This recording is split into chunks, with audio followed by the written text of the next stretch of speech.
हैं तो एक व्यापारी उनके पास खड़ा होता है, कहते हैं महाराज यह अब तक का सबसे सर्वश्रेष्ठ घोड़ा लाया है आपके लिए, आप इसे ग्रहण करके इसकी शोभा बढ़ाइए, अपने अस्तबल की शोभा बढ़ाइए। तो व्यास जी को महाराज की बात, ऋषिवर की बात याद आती है व्यास जी की, तो वह घोड़े को लेते हैं, खरीद लेते हैं, कहते हैं कि चढ़ूँगा नहीं, खरीद लेते हैं, अस्तबल में रहने लगते हैं। अल्लाह घोड़ा।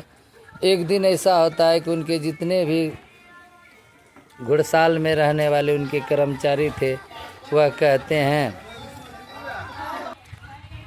तब बोलो राधे राधे। तो वह घोड़े को सभी कहते हैं कि महाराज ये घोड़े पर आप सवारी कीजिए, घोड़ा बहुत सुंदर है और ये अब सिद्ध भी हो चुका है। तो महाराज उस पर सवारी करते हैं, सोचते हैं कि पूर्व की दिशा में नहीं जाऊंगा, परंतु ज्यों ही वह घोड़े पर बैठते हैं घोड़ा उन्हें पूर्व दिशा में ही दौड़ाते हुए चले जाते हैं।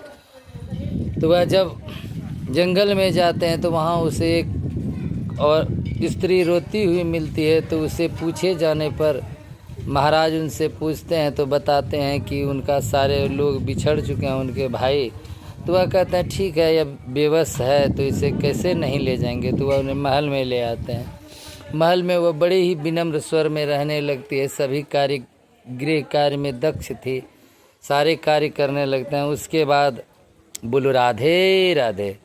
उसके बाद एक दिन उनकी सुंदरता पर मुग्ध होकर महाराज परीक्षित उनसे विवाह कर लेते हैं। विवाह के उपरांत वह कहते हैं महाराज छोटे से छोटे लोग भी जब विवाह करते हैं तो उसका भोज देते हैं, मैं चाहती हूँ कि आप भी मतलब कि भोज दें, बोलो राधे राधे।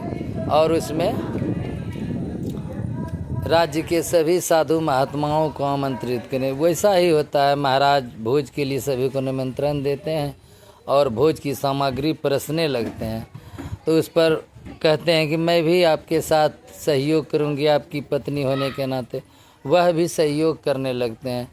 और कुछ देर बाद जब कहते हैं कि महाराज देखिए ना, ये ऋषि महात्मा ना मुझे घूर के मतलब बुरी दृष्टि से देख रहे हैं, बोलो राधे राधे। तो इस पर महाराज अब तत्काल ही अपना तलवार निकाल कर उन ऋषि महर्षियों को समाप्त होने के लिए करने के लिए तैयार हो जाते हैं। तभी वहाँ महर्षि व्यास प्रकट होते हैं और कहते हैं राजन, मैंने कहा था ना कि मन को बस में करना बड़ा ही कठिन है।